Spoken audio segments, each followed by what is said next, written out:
We're back with another episode of Unsportsmanlike Conduct, episode 4. Trevor Baru Tommy Morris on the airways. We got a little rhythm going, Tommy. It's good, week in, week out. It feels good.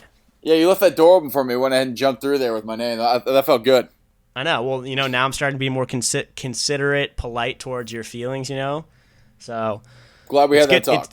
It's good stuff. Yeah, I'm glad we had that on the airwaves.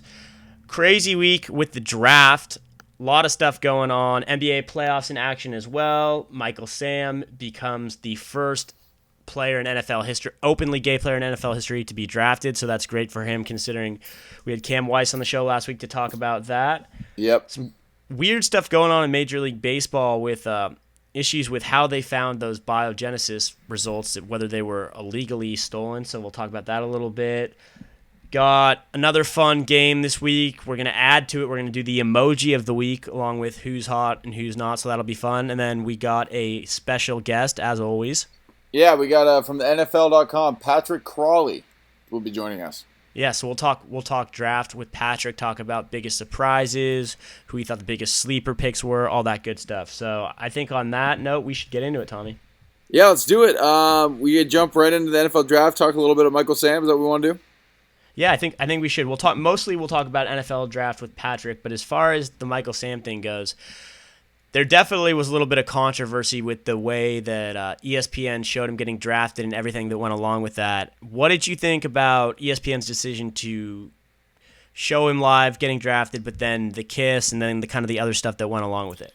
Here's my take on it. I don't have a problem with it at all. I mean, the guy, the way you got to think about it, if you are offended or whatever, just assume that it's a heterosexual couple, and what would you find appropriate, inappropriate? To be totally honest with you, I think that the cake may have been a little bit too much for national television, and I'm not saying that because it's two men. I'm saying that even if it was a heterosexual couple, I think that's kind of pushing the envelope a little. But no, I didn't have a problem with the kiss. I had no problem with the embracing and the emotion. I had no problem with that at all. But, and yeah, I don't think I did not think they needed to cut back to the cake scene there. But hey, you know what? The guy's drafted and he's having a good time. I can't really blame him. I think we're on the same page here.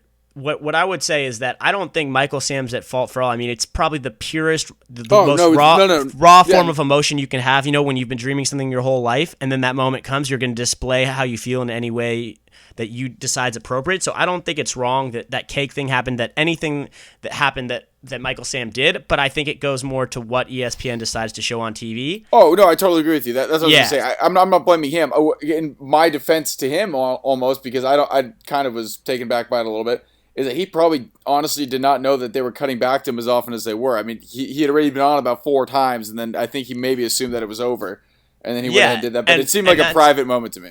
Yeah, and I think that's where we both agree. I was actually surprised that ESPN showed any of that, because in the past, you've seen them be a little more conservative with that. So I applaud ESPN for showing the moment as if they were showing any other draftee with kissing your significant other and that raw emotion. But then when it gets to the cake scene, I think we go back to, if this was Johnny Manziel and his girlfriend, would they be showing them eating cake off each other? Probably not. So I think that's where we both kind of agreed. nothing at fault of Michael Sam, but it's starts to become a question of what does ESPN show because it's relevant, and what do they show because they're just trying to drive ratings and clicks.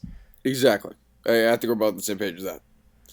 Moving on to the NBA playoffs, can anything stop the Heat Spurs rematch right now, Tommy? We tried to argue about teams we thought had a chance, but from everything we've seen the last week, it's looking like it's inevitable that's going to be Heat Spurs. Yeah, and the Blazers are making me look terrible right now. They're getting spanked. I don't see anything stopping it.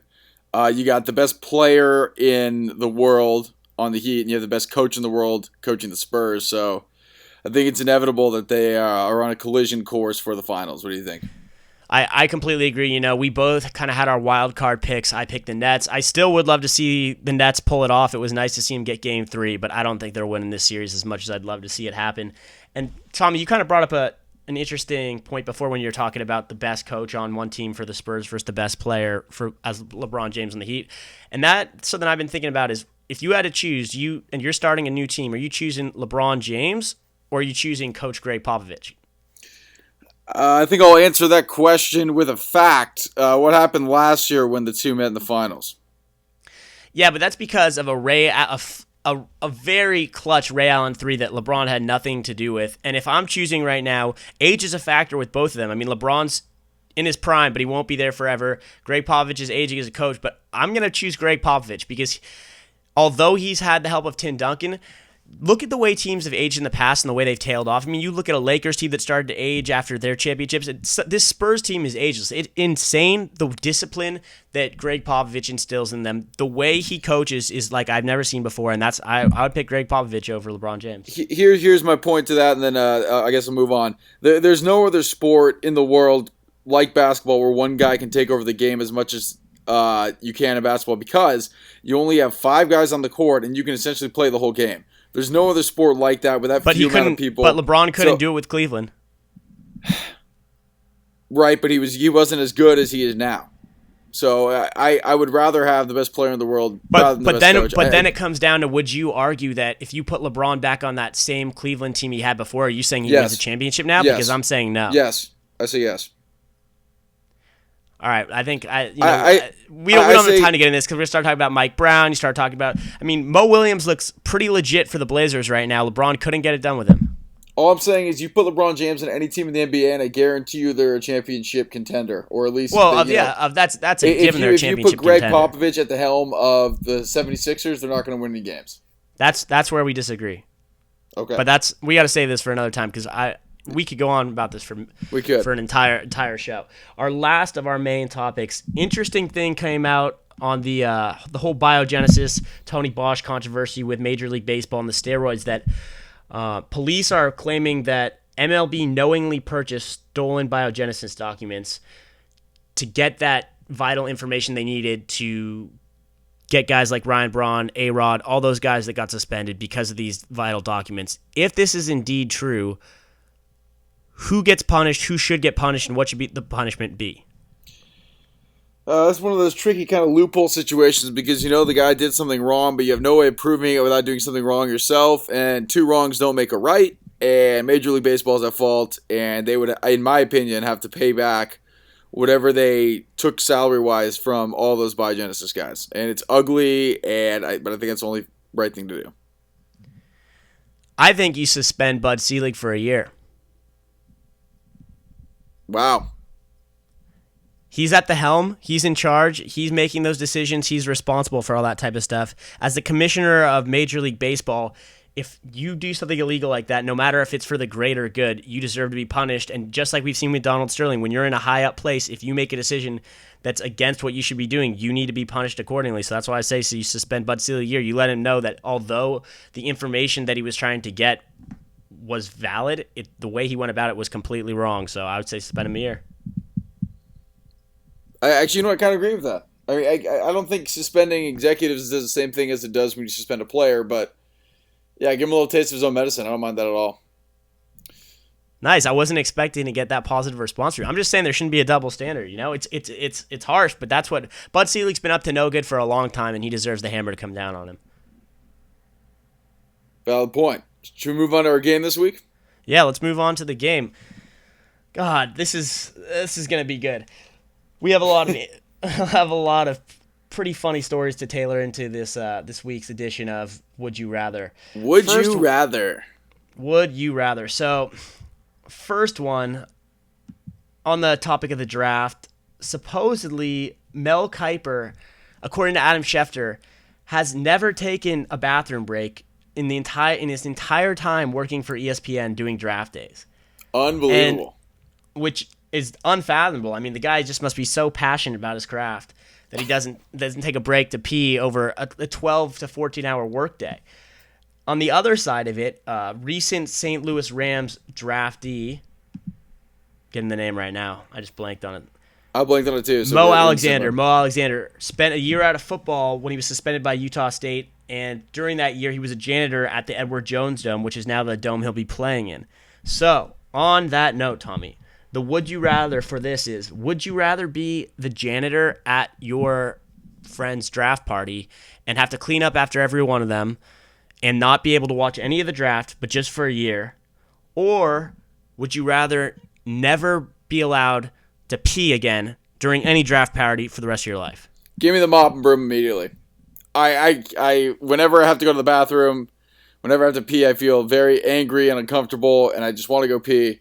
And there's no price you could put on that. I would gladly clean up after my messy friends for 1 year to be able to urinate whenever I please. See, I was really hoping that you were going to go with the other option, because I wanted to argue that I have some issues too. You know, I have to go to the bathroom quite frequently. It's, you know, it's uncomfortable. It's something that it's not an enjoyable experience. I think we both agree on that. But I'm gonna argue the opposite, because, you know, we're playing a game. So I'm gonna say. Okay.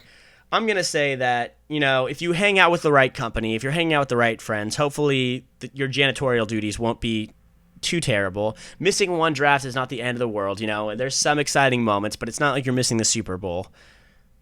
And that's as best as I can get for an argument for the other side. That's really all I got. Yeah.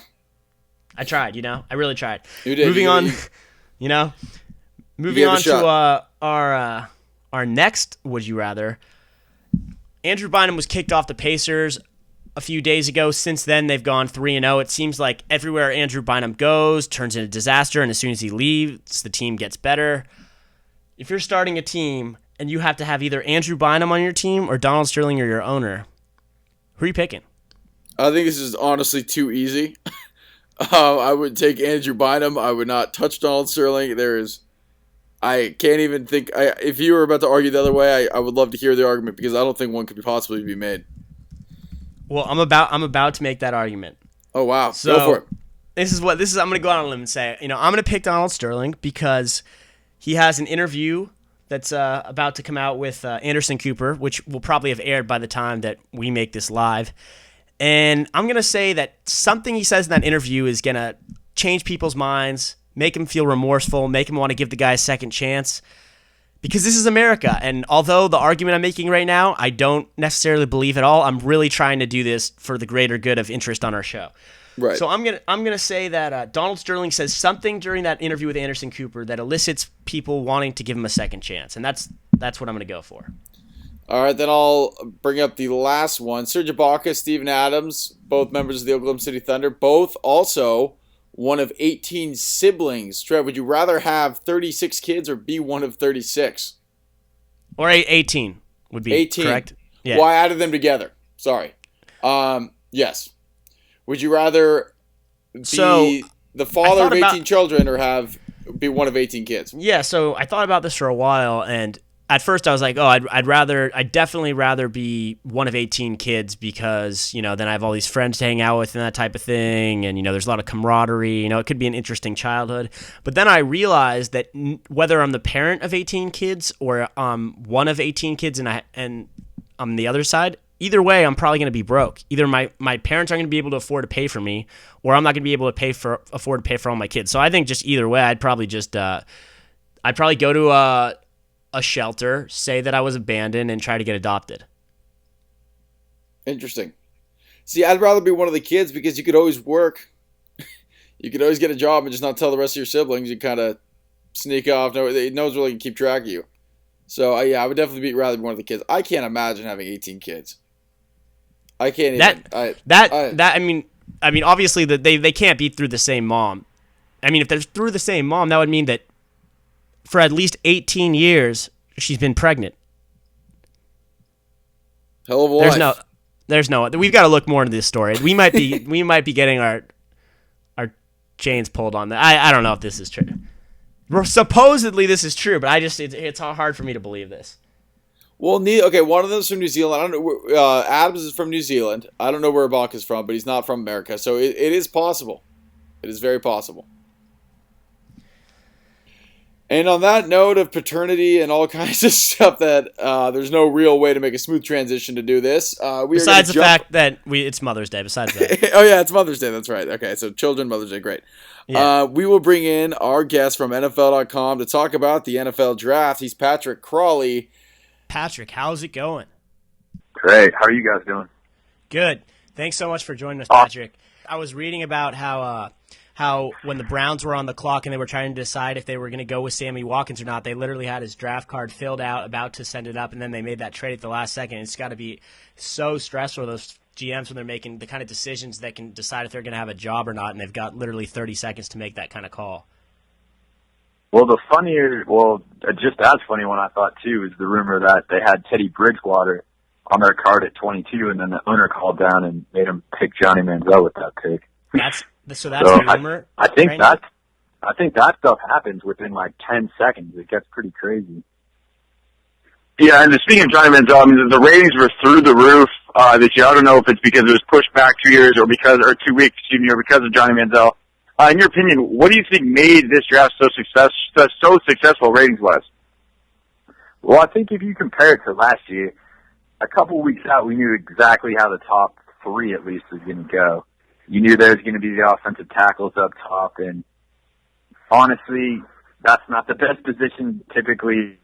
See quarterbacks, they want to see pass rushers, they want to see wide receivers, they want to see playmakers, and so when you have offensive tackles at the top, it really kind of takes the fact that we had so many really interesting guys like Clowney, like Mack. I mean, even up until the end, people thought there was a chance that Mack might go with the top pick and that there might be a trade at the top. And then you get into the draft itself and you get into the middle part of the first round and Johnny hasn't come off the board yet. And they have the shots of him in the green room and he's glum and he's looking at the camera and he's shaking his head, and that makes ratings go through the roof a lot of times. And then he gets picked on the back end of the draft, and then you have the trade at number 32 also to get Teddy Bridgewater in there. So that was just excitement from first to 32nd pick, which isn't always the case. Were you surprised to see the quarterbacks go so late? I mean, we saw Bortles go 3, and then the other 2, it just kind of took a while. I mean, is that kind of what you guys expected, or did you think that once one went, the other 2 would go pretty quickly? The one that we really didn't expect was Bortles at 3. I mean, did you guys see that coming? I thought it came out of nowhere, and then you see Dave Caldwell, the Jaguars GM, and afterwards he's just so confident about it. Well, and I think there was a lot of questions with Bortles as a game. I mean, accuracy is a huge question for him. Yeah, and the interesting thing on that was I read that Caldwell had considered trading back with the Falcons, and in the last kind of few seconds he decided that it was too risky because they'd wanted Bortles for so long, and he was worried that someone might trade up and select him, so they didn't go ahead and make that trade, which I don't know if I agree with that one, because I think they definitely could have had Bortles at, what was it, 6 or 7? Well, I was laughing at that because previous to this, I hadn't seen Bortles in the top 10 hardly at all. So the fact that he thought the Bortles was going to be gone in the top 5 was cracking me up, because I don't know what team would go it up aren't going to do it. I guess the Browns could have theoretically taken him, but you look back at their draft card after the draft, and they were talking about Bridgewater, they were talking about Manziel. They weren't talking about Bortles at all. And really the only team that was talking about Bortles post-draft was the Patriots, and they weren't picking till, 29? So theoretically, Bortles could have fallen all the way to 29 if the Jags didn't take him. So the fact that he's worried about Bortles going before number 6, I don't know. I thought that was pretty humorous. But, yeah, and talking about quarterbacks, the Patriots did end up taking quarterback to Garoppolo in the second round. Were they going to trade Ryan Mallett to the Texans? That kind of went through. Why in the world are the Patriots drafting a quarterback in the second round? I still think they're going to. I read a report today saying that they're still going to trade Mallett to the Texans. So I think that Belichick's the kind of guy who likes to have something in his back pocket. So as long as he has talent and he sees a value pick somewhere, I think Garoppolo was impressing a lot of people. Belichick saw the size and the arm and kind of the poise that Garoppolo brings, and he wanted to bring him into the fold and at least try him out behind Brady before Brady gets too old for them to start panicking. Like, you saw what happened with Peyton Manning in Indianapolis. He was such a good quarterback for so long, took all the snaps in practice, and then all of a sudden when he was hurt, they were left with nothing when he was out for a full season. So I think the mission of that, where he looks for value ahead of time to kind of look forward so he doesn't have to panic when something goes wrong. But with Mallett, I don't really know. He's kind of an unknown quality. We haven't really seen anything from him. I guess Bill O'Brien must know something that we don't know. Otherwise, the Texans probably wouldn't want to be trading for him. Patrick, I just wanted to know your thoughts. I've kind of started to notice this trend happening the last years in the draft where you have these teams where they have a GM who needs to make a splash, or there's a lot of pressure on him because he hasn't gotten the team where it needs to be. And then you have teams like the 49ers and the Seahawks who are so comfortable and they have so many picks they can pretty much do whatever they want. And you've started to see them kind of toy with the rest of the teams in the draft because they have so much leverage. They end up being able to redshirt these players, take all these players poised for great careers but have an ACL injury. I just want to know kind of what your thoughts are on taking those players they're basically redshirting them with the potential to build these power teams and kind of take advantage of the other teams that have needs. I think it's really interesting what the Niners are doing because essentially that's what they did last year with Marcus Lattimore. They took a really talented running back who had, obviously a major knee issue, wasn't even going to be able to play for last season. And so you kind of assume going into this draft, okay, they're priming Lattimore to be the next back when Frank Gore is finally finished with his career. And then all of a sudden they're coming up and they're taking Carlos Hyde and you're scratching your head a little bit because everybody was kind of under the assumption that Kendall Hunter or Marcus Lattimore or one of those guys was going to get that spot eventually. So I guess they probably just prescribe to the theory that you take the best talent available, which seems pretty basic, but when you have that much talent on your roster, you can kind of afford to do that a little more. You have fewer holes than other teams, and you have a little more patience. And then with the Seahawks, they just draft smart all the time, and you kind of wonder how they see these qualities in players that other teams don't see. I'm trying to look at their draft, particularly with them. Did they have any picks that you guys thought were particularly good? I'm looking back to the draft right now. I thought the one thing that stuck out for me with them is it just seemed like they were so confident in their ability to select later in the draft that not only did they trade out of the first round, but they just kept trading back and accumulating picks, and it just seemed like they're just so confident from the past that they didn't even feel like they needed to take anyone in one of the deepest drafts we've seen in a long time, even in the first round. Yeah, and that's the thing. When you turn your 7th-round pick last year into a Super Bowl MVP, you can kind of have that confidence in yourself and figure you have a little more ability to work with these players than somebody else does. So you can take a guy who maybe isn't technically sound but has the physical attributes that you think can turn into something special, like an Earl Thomas, like a Cam Chancellor, like a Russell Wilson. Just their ability to get value and be patient always really surprises me. They're kind of like the Patriots that way, but they seem to do that a little more on defense than the Patriots do. The Patriots is more of like an offensive talent evaluation, it seems like. Hey, Patrick, were there, besides the we talked about in the first round, did you see any other big surprises that kind of, you were kind of just shocked by how it all went down? Well, I'm a big Bills fan, so I expected them to trade up, and then just looking at positions of need, playmakers, especially on offense, was the need there. So for me personally, I wasn't too surprised by the Sammy Watkins thing, but I think for maybe a casual observer, you look back and you think the Bills, you hear the rumors that maybe they're trading up to number 1. And so when they trade into the 4th slot and they take Sammy Watkins, yeah, that's probably a little shocking. And then the one that really surprised me actually was pick 8. So the Browns flipped with the Bills. And then there's the pick trade with the Vikings. So they move up to get Gilbert at number 8. And to me, he was easily the best corner in the draft. I was at Combine, I was watching him, and he's so fluid and he's really fast, has good hands. He kind of is the whole package. So you picture him across the way from Joe Hayden. You picture those guys pass rush in there, and with Mike Pettin, who is the Bills' defensive coordinator, I know with the blitz packages that he prefers, that defense is going to be really scary next year. So everybody thinks about the big splash that the Browns made with Manziel. But if you look at the defensive additions they made too, that's going to be a scary team. Yeah, the thing I wonder with the Browns is just, did they have any insight into the Josh Gordon thing before the draft, or did that catch them out of nowhere? Because if they realize Josh Gordon's going to be out for the year, I think you got to draft a receiver.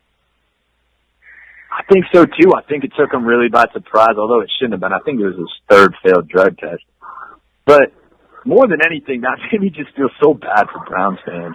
You have a moment of euphoria. You think things are getting turned around. You're so excited about Manziel in a new era, and then all of a sudden you have nobody for him to throw to.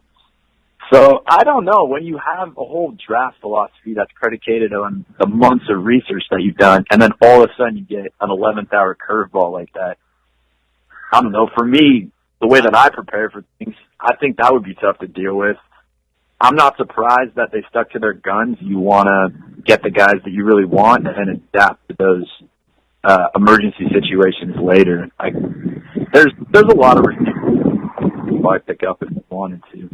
Last but not least, I think the Michael Sam thing was a great story that he got drafted, although it was a little later than we just had Cam Weiss's agent on last week, and he was hoping he was going to go in rounds 3 to 5. Do you think there was pressure on the league to make sure he got drafted? Because I know that wouldn't have been the easiest PR thing if everyone talked about how they were accepting him when he came out and then no one drafts him when he's SEC Player of the Year. To me, the most surprising thing about that was the way that the Rams drafted Sam. And you can read more about it actually on NFL.com. Our writer Michael Silver wrote a really good piece. He was in bed with them in their draft war room actually for the duration of the draft. And the way that he writes is that Jeff Fisher basically took that decision into his own hands. I would have imagined that there would have been more public relations involvement with that, a little more maybe somebody from the player development side that would consult with Fisher. But Fisher felt so comfortable with his ability to work with the team and kind of manage the locker room and with Michael Sam's talent that he felt 100% comfortable pulling the trigger on that pick pretty much by himself. So when you think about the way that things are done these days, that to me is an impulsive decision that really for other teams would not have been impulsive like that. And I was really impressed with his confidence in the situation and in his team and then in the league as a whole bring Michael Sam in. I think honestly he's a perfect fit there defense-wise. That's a defensive team that's smart and likes to attack the passer. So I don't know. I think they'll find a place for him, and I'm happy it worked out that way. It seems like almost a best fit scenario. Oh, Patrick, last thing before we let you go. Who would you give the best grade in the draft and the worst grade if you had to pick one team? I'm always going to give my Bills the best grade. Being non-homer, I really liked what the Raiders did. I really liked the value at getting Mac at 5. That wasn't where I expected him to go. I expected him to go a little bit earlier. And I really like Derek Carr. If you're going to take a gamble on a guy, you want somebody that you can kind of be confident in, but maybe isn't drafted so high. If they had taken him in the first round, I think it would have been a tough situation because then you have Matt Schaub in the mix, and there's a lot of pressure to start Carr right away if you take a quarterback in the first round. But if you take him in the second round, you could theoretically let him sit behind Schaub for 5-6 games or maybe an entire season, and then he matures a little bit more. So I think they did a really good job there. In terms of a worse draft, I don't know. It's hard because these guys know a lot more than we know, and the Seahawks have showed that year in and year out. Whenever you criticize them for taking a Bruce Irvin or, any of the other mid-round guys that maybe they've picked over the last couple of years, you find yourself eating your words because, hey, those guys turn out to be pretty good players and you win a Super Bowl off of it. So I don't know. I would say probably the Colts as the draft that I was underwhelmed by, if only because that team's so close and they blew a first-rounder trading for Trent Richardson, which to me is wasted value. So in a draft that's as deep as this one was, you want that first-round pick, and you definitely don't want to attach it to a guy who's 2 years from now probably not going to be in the league based on his yards per carry average. So for winners, I'd say Raiders. For losers, I'd say Colts. And I was thoroughly confused by the 49ers draft. Completely. They have your Stevie Johnson now. They have your beloved Stevie Johnson. Oh, I wanted to congratulate you on that trade too, because you're getting a really good receiver with him. Yeah, give me what's your quick 20-second analysis of what Stevie Johnson brings. What's the best thing we get about Stevie, and just the head case part of Stevie. What's the best thing you guys get about Stevie? Actually, it's his consistency. And I know that sounds weird, but that guy racks up 1,000-yard receiving seasons like it's just his daily business. So the fact that he's able to produce when the talent's not necessarily around him, I think that speaks a lot to how hard he works and how crafty he is. So if you guys like Anquan Bolden, I think you're going to like Stevie Johnson a lot too. Nice. That's what I like to hear. Well, Patrick, thank you so much for joining us. Give us a little insight about the draft. We really appreciate it. Thanks for having me, guys. It was a pleasure. All right, thank you, Patrick. Always good to get information from the source. Get it right from NFL.com. We don't have to go to anyone else. We get it firsthand. How about that, Trev? I mean, I think it's nice just because a lot of the stuff that the two of us normally come up with is flawed. So to have someone who's actually an expert in the field is always appreciated. It really is. On that note, I think it's. Wait, did I cut you off? Did you want to add something else? No, I was gonna do the transition, but you're doing such a good job that I shut up. So you should keep going because you had it.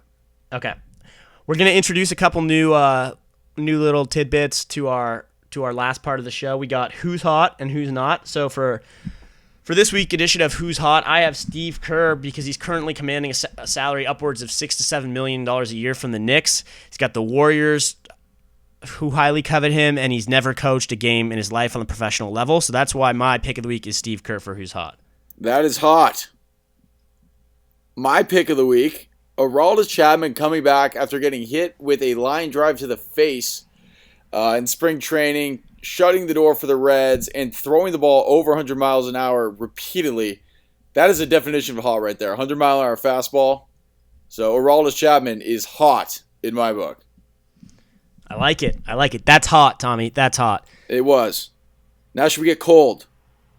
Oh yeah, let's get cold. So for Ryan, who's not, it's got to be Don Jones of the Miami Dolphins tweeting, "Oh my God," and horrible after Michael Sam got drafted.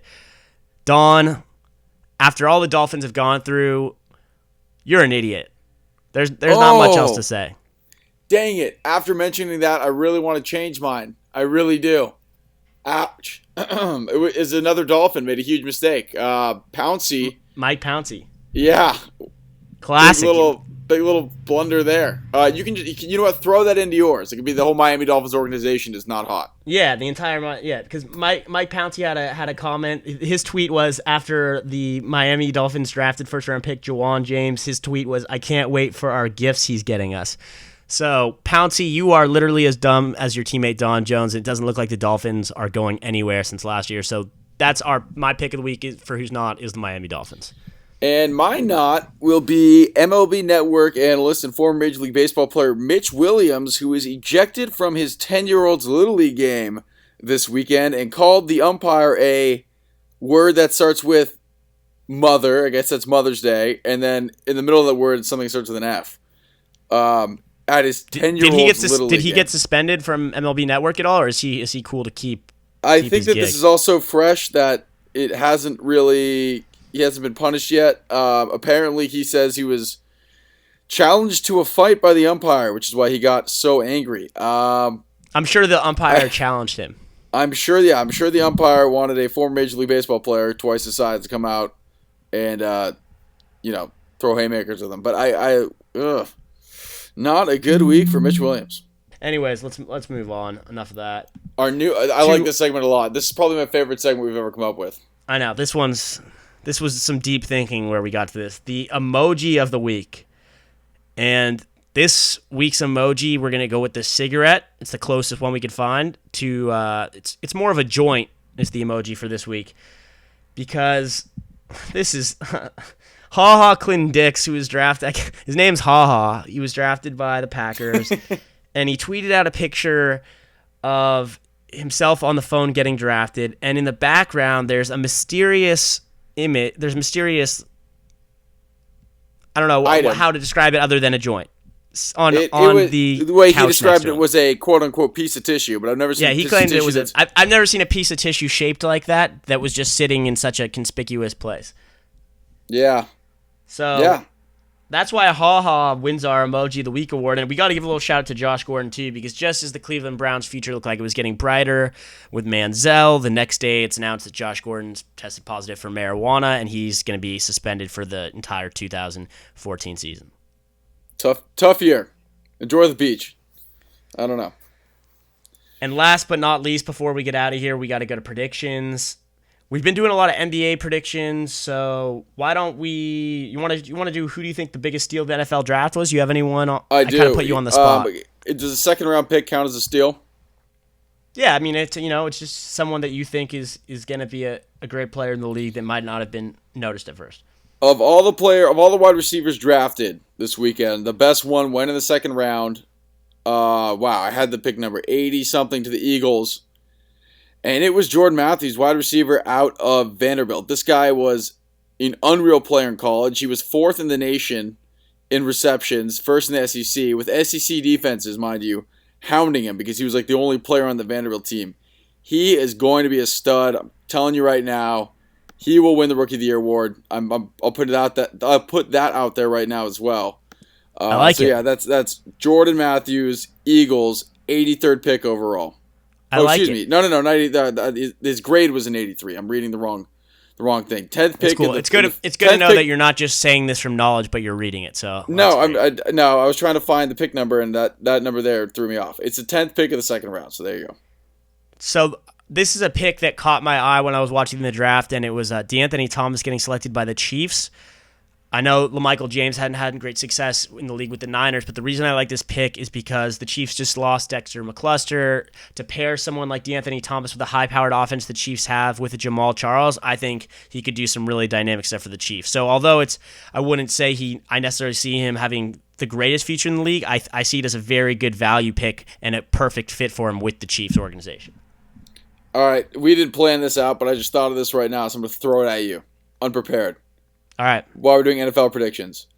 Of the first-round quarterbacks taken, there was Bridgewater, Manziel, and obviously Bortles, who was the first one taken.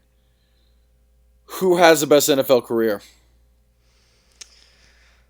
Oh, man. I'm not high on any of them, but since I have to say one, I'm going to say Manziel.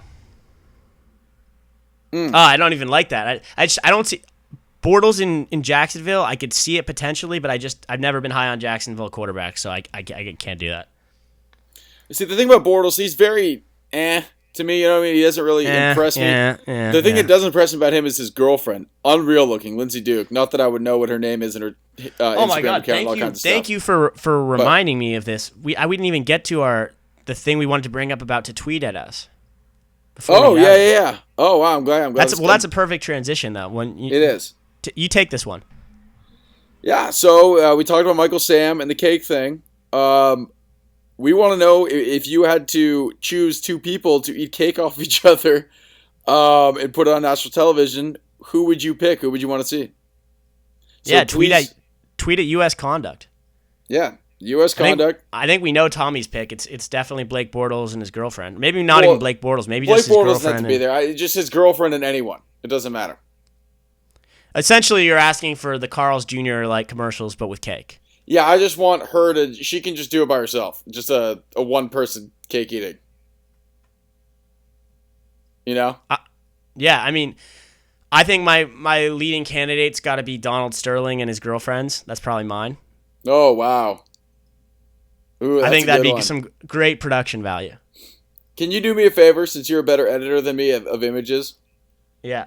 Can Lindsay Duke somehow find her way onto the artwork for this episode, or is that asking too much? I can handle that. Yeah, I think you can handle that. Okay, yeah, I didn't know if that's asking too much or if that was inappropriate or okay. All right, no, that's fine. Sure. That fits in with what we're talking about on the show. We're not duping the listener, so we can do that. Okay, cool. But we're out of time. We're already over time as normal per our shows. So I think we got to get out of here. On that note. I mean, completely it is a great note to inappropriate. end on. Great note to end on. All right, that's going to do it for Trevor Brew. I'm Tommy Morris. That's Unsportsmanlike Conduct. We'll be back next week. Yes, we will.